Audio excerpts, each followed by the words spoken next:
नमस्कार। आप देख रहे हैं point of view news, Bharat का अपना नज़रिया। जैसे कि आप सभी लोग जानते हैं कि कोविड-19 की वजह से पूरी दुनिया में अर्थव्यवस्था चरमरा गई थी। भारत में भी लॉकडाउन जैसी स्थिति देखने को सामने आई थी।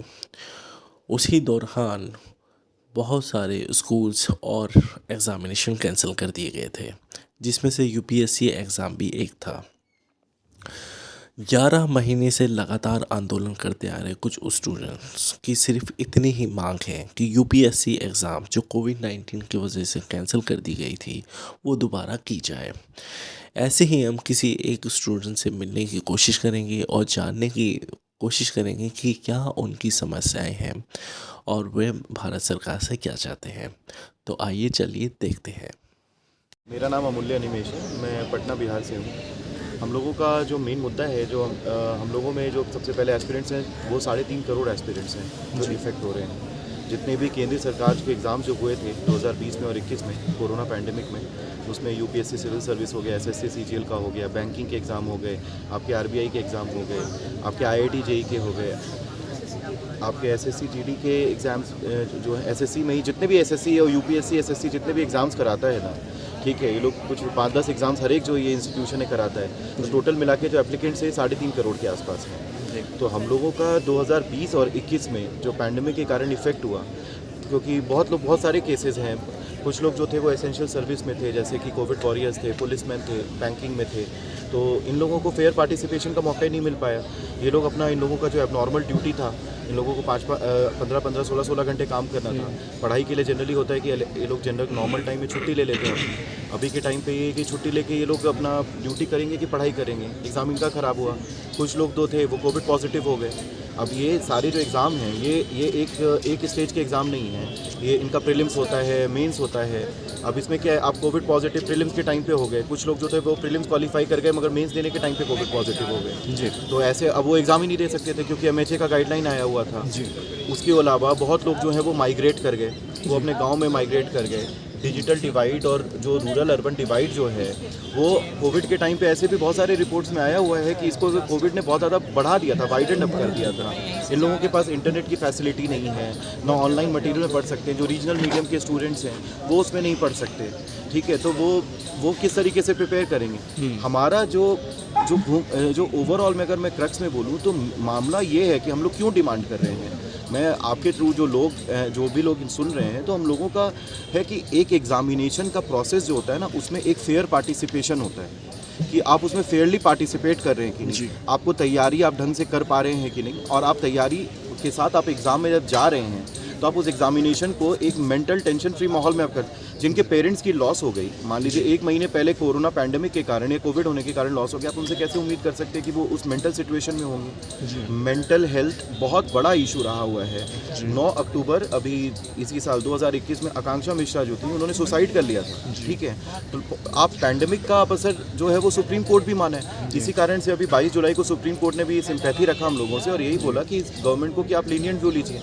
ना सरकार जो है वो सुप्रीम कोर्ट की बात मान रही है, ना हम लोगों के पास पिछले 1 साल से क्या 1 मिनट भी टाइम नहीं रहता है मिलने का।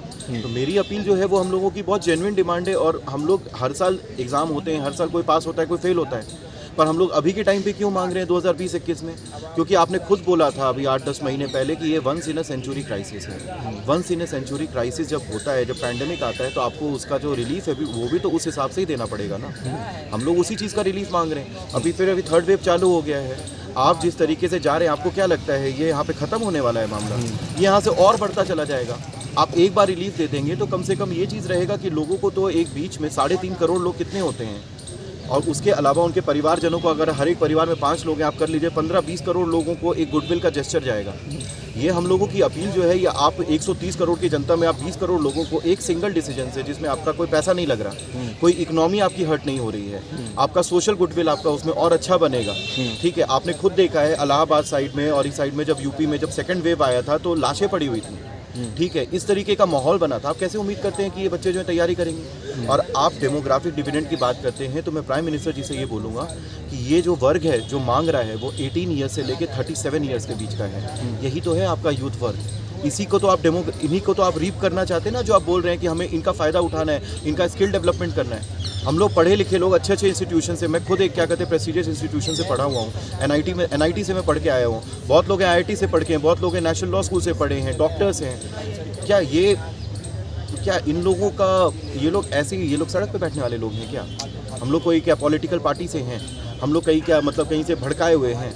हम लोगों को आप अटेम्प्ट दीजिए, हम लोगों को चांस दीजिए, हम लोग अपना जाके घर में बैठ के पढ़ाई करें। ये हम लोगों का ओवरऑल मुद्दा है। मगर वही वाली बात है, अभी हम लोगों की 1 तारीख को ओएसडीसी से जो ओएसडी हैं एचएम होम मिनिस्टर जी के, उनसे मुलाकात हुई। उन्होंने बोला कि ये सब चीज़ करने में हमें 21 दिन का टाइम लगेगा। 21 दिन बाद हम मतलब आपको इसमें कोई भी डेवलपमेंट करने में हमें ये पॉलिसी चेंज का मामला है। अभी 21 दिन बाद 25 दिन हो गए, हमको कॉल करते हैं तो वो अब उनका क्या रिप्लाई आता है? उनका रिप्लाई ये कहना बनता है कि ये तो होम मिनिस्ट्री का मामला ही नहीं है। हम इसमें मामला तो चल रहा है पर ये होम मिनिस्ट्री का मामला ही नहीं है, ये तो डीओपीटी और पीएमओ का मामला है। तो आपने 21 दिन के ऊपर बात की हमारे, आप पहले ही बोल देते, आपको पता नहीं था क्या पहले से? तो मेन प्रॉब्लम यही है कि सरकार को वो पॉलिटिकल विल नहीं लग रहा है, उनको वो नहीं दिखाई दे रहा है कि उनके देश का जो यूथ है ना, वो यहाँ पे सड़क पे बैठ के जो पढ़ने लिखने वाले लोग हैं, जो देश में सर्व कर सकते थे, वो जंतर मंतर पे अपना बैठे हुए हैं दिल्ली की ठंड में। तो मेरी जेन्युइन हम लोगों की मेरी एक अपील यही रहेगी कि आप to the prime minister and to all the people जो बाकी लोग भी जो देख रहे हैं, इससे नहीं जुड़े हुए हैं, जो इस मूवमेंट से हैं, जो कॉम्पिटिटिव एग्जाम के नहीं हैं, हम आप ही लोगों के बच्चे भी हैं, आप ही के परिवार से कोई तैयारी भी करता होगा कि ये आपका नहीं है, ये सिर्फ हमारा मूवमेंट नहीं है, ये सिर्फ आप लोगों का भी मूवमेंट है। आज अगर हमें नहीं, अगर गवर्नमेंट अगर रिलीफ दे रही है ना, आप ये चीज़ समझ लीजिए कि कोविड में जो डेथ्स हुई हैं ना, जो कोविड में जो परेशानी हुई है, तो इसका मतलब है कि गवर्नमेंट को कोई सहानुभूति नहीं है आम लोगों के लिए। सर ये तो नहीं पता सरकार सुनेगी या नहीं सुनेगी, लेकिन उसके लिए हम प्रयास तो नहीं छोड़ सकते ना जी। हम अपना जो प्रयास है कि हम कब कहाँ तक गवर्नमेंट को प्रेशराइज कर सकते हैं अपनी बात मानने के लिए या कहाँ तक पहुँच सकते हैं, तो वो हम करेंगे। अभी कल हमारा बड़ा प्रोटेस्ट है 26 को, जिसमें हम अपोजिशन लीडर्स को बुला रहे हैं, सोशल एक्टिविस्ट को भी बुला रहे हैं, और हमारी भी बड़ी स्ट्रेंथ में स्टूडेंट्स यहाँ शामिल होंगे। और उसके बाद अगर गवर्नमेंट हमारी बात मानती है तो ठीक है, नहीं तो हम यूपी इलेक्शंस में भी वहाँ पर जाएंगे। यूपी इलेक्शंस पे आप क्या करेंगे उसके लिए? हम अपोजिशन के लीडर से मिलेंगे। अगर गवर्नमेंट हमारी, अब तक हमने ट्राई कर लिया, हम बीजेपी के एमपीज़ के पास गए ना, मंत्रियों की तो दूर की बात, एमपीज़ ने तो मिलने से मना कर दिया क्योंकि उनकी चलती नहीं है। मामला है कि सिर्फ मोदी और अमित शाह जी की चलती है। ठीक है, तो हम यूपी इलेक्शन में जाएंगे, अपोजिशन से मिलेंगे। जब हमारा ही गवर्नमेंट नहीं सोच रही तो हम गवर्नमेंट के बारे में क्यों सोचेंगे? हमने 2014 में सोचा, इतना बहुमत दिया गवर्नमेंट को जनता ने, और फिर वो जनता की आवाज़ बनकर आए और आज जनता के बारे में सोच नहीं रहे हैं। तो अभी उन्हें इलेक्शन, वो अगर हमारे लिए नहीं सोचते तो हम भी उनके बारे में नहीं सोचेंगे, और इलेक्शन में फिर हम अपोजिशन से मिलेंगे ताकि उनके इलेक्शन वोट बैंक पर इफेक्ट पड़े इसका। ठीक।